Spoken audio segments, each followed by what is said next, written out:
In this session or this video at Medical Sciences, we want to discuss about adrenergic blockers, or what we can call sympatholytics.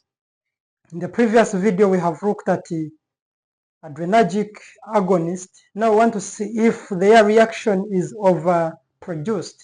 How do we reverse their action? So we want to see the adrenergic blockers, those which block alpha 1, alpha 2, beta 1, beta 2, and so on.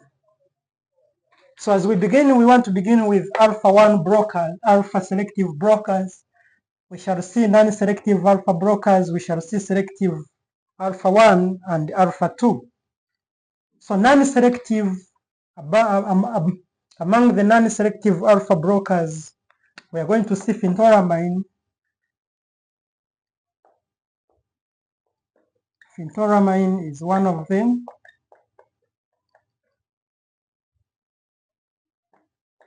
And phenoxybenzamine. Phenoxybenzamine. These are non-selective for alpha blockers. And because they are non-selective, we are going to see their application majorly in treatment of hypertension, especially hypertensive episodes in people with pheochromocytoma. So we are saying especially phenoxybenzamine being used in treatment of hypertensive episodes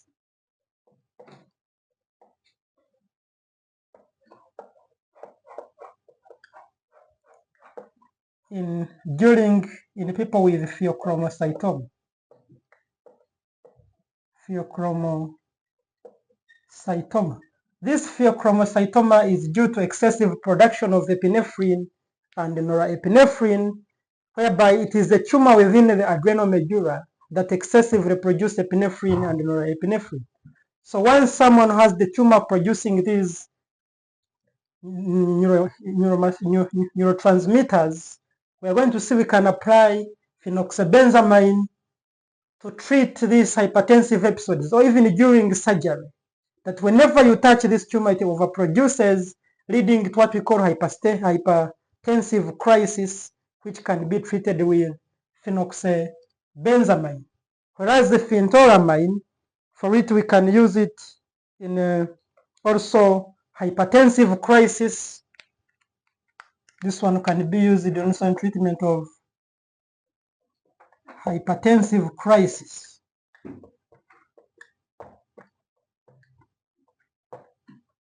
And this hypertensive crisis majorly during clonidine withdrawal syndrome. When someone has been on clonidine to prevent them from stopping them from taking alcohol, we can give them phentoramine. And this phentoramine will enable them to prevent these crises of hypertension during withdrawal. So this is the therapeutic indication of these drugs, which are non-selective, and their major adverse effect is they can cause postural hypertension. Postural hypertension is one of the side effects, but majorly used in the treatment of hypertension, that is episodes in pheochromocytoma and in clonidine withdrawal. Then after seeing these non-selective alpha blockers, which is majorly we have seen phentoramine and phenoxybenzamine, we can also talk about alpha 1 blockers. And alpha 1 it has subtypes where we have alpha 1A, alpha 1C, alpha 1D. But those ones which target majorly all alpha subtypes, we have example of drugs like prazosin.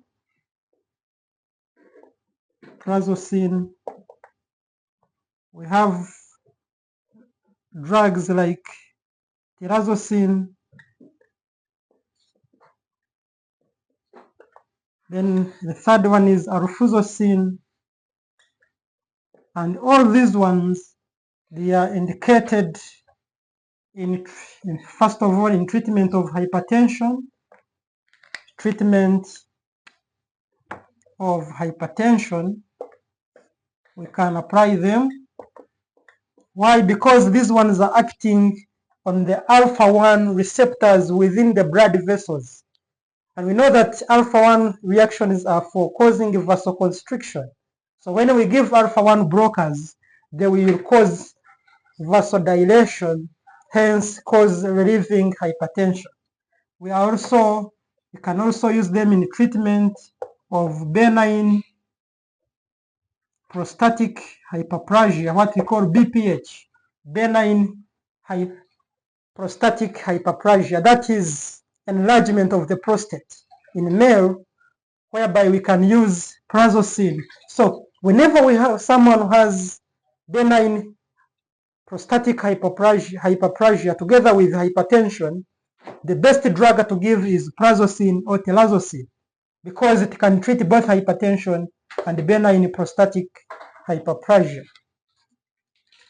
So this is what we can use for prazosin and telazocin. So these are some of the actions we can use. And another thing we can use these drugs is in the treatment of hyperlipidemias. Treatment of hyperlipidemias, whereby someone has increased, it has usually a tendency of decreasing LDL. It has ability to decrease low density lipoprotein and increase high density lipoprotein. It can also decrease triglycerides. So we can use them in the treatment of hyperlipidemia because we know LDL is a bad cholesterol. So these are the three indications of this alpha-1 selective, that is prazosin, telazocin, and alfuzosin, treatment of hypertension, benign prostatic hyperplasia, and hyperlipidemias, because they decrease HDL. And we have seen it is a drug of choice in people who have benign prostatic hyperplasia together with hypertension. But if someone has only benign prostatic hyperplasia without hypertension, we can now use alpha-1A selective blockers. And when we use these blockers, and examples of the drugs in this, we have tamsulosin, we have drugs like tamsulosin,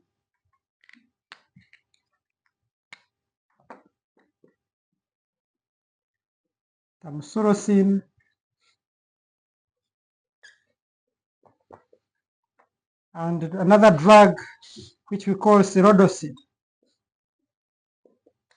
So these two drugs, they are used in the treatment of benign prostatic hyperplasia. Treatment of benign prostatic hyperplasia. So this one is applied when someone has only BPH without hypertension.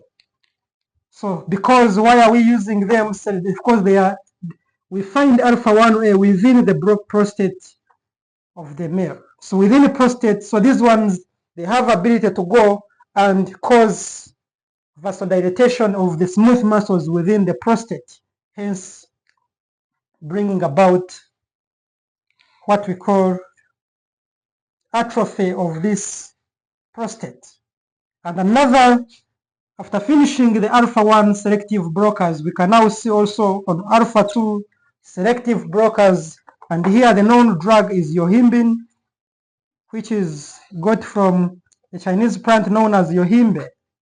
And this yohimbine is majorly used as a sexual stimulant, can be used as a sexual stimulant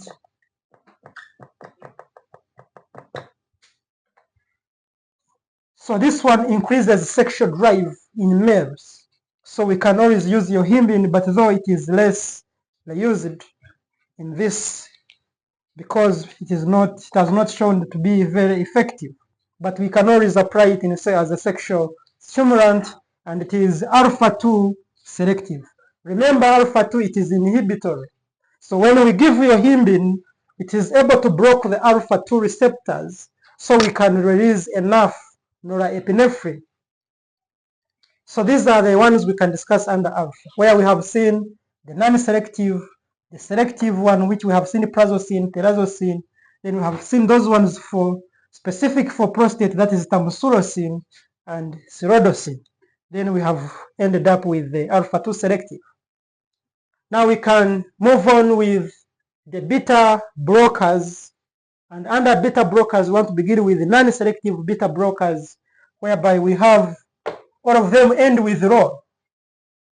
They have a suffix rho, whereby we have propanolol, pindolol, and nadolol.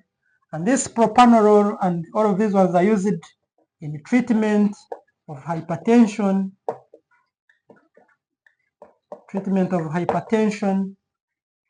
We can use them in treatment of myocardial infarction,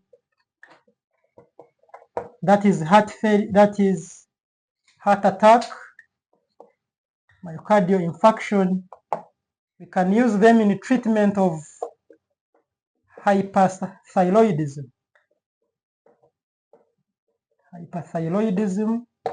We can also use them, and also in treatment of hyperlipidemia. So these are the indications of propanolol. Whereas the pindolol and nadolol, for them they are only hypertension, but propanolol goes ahead and works on myocardial infarction, hyperthyroidism, and hyperlipidemias. Then another one is timolol. It is non-selective, but for it targets the beta-2 receptors within the eye, and it is responsible for treatment of glaucoma. It is used for treatment of glaucoma, whereby it decreases secretion of aqueous humor.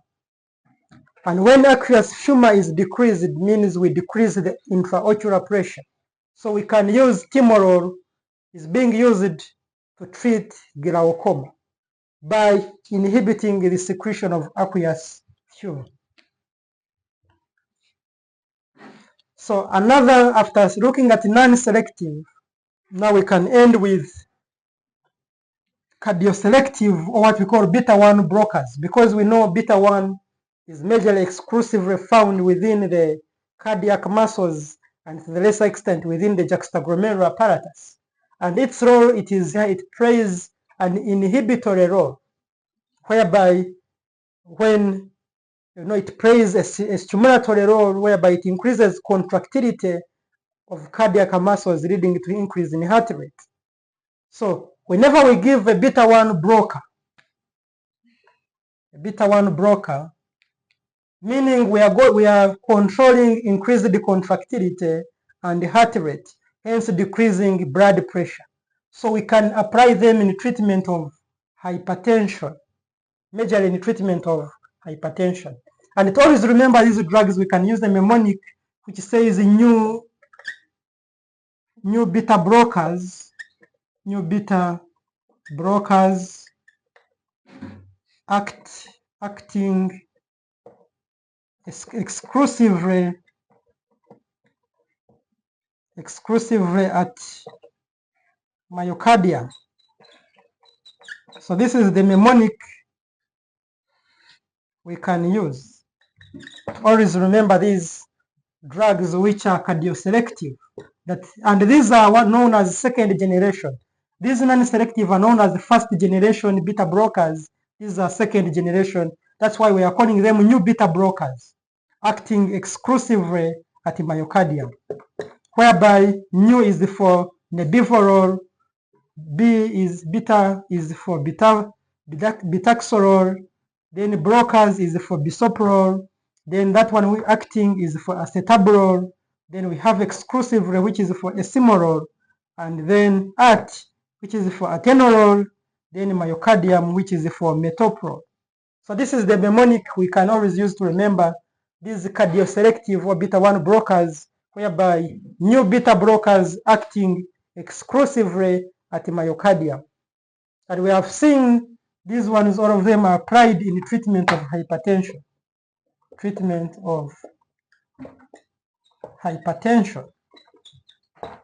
Because they are able to block the activity of beta-1 receptors, which are responsible for stimulating contractility and conduction of the heart muscles. Then lastly, we can look at mixed action beta blocker and mixed action blockers, which is, so meaning these ones can inhibit both alpha and beta. That's why we are calling it mixed. We can inhibit alpha and beta receptors, both alpha and beta receptors. And the examples we have labetalol and carvedilol, and these ones are also being applied in treatment of hypertensive episodes. Treatment of hypertensive episodes in pheochromocytoma patients, people with hypertension crisis. In pheochromocytoma, we can use labetalol and carvedilol. And another indication we can do is in treatment of chronic heart failure. We can also use them in treatment of chronic heart failure.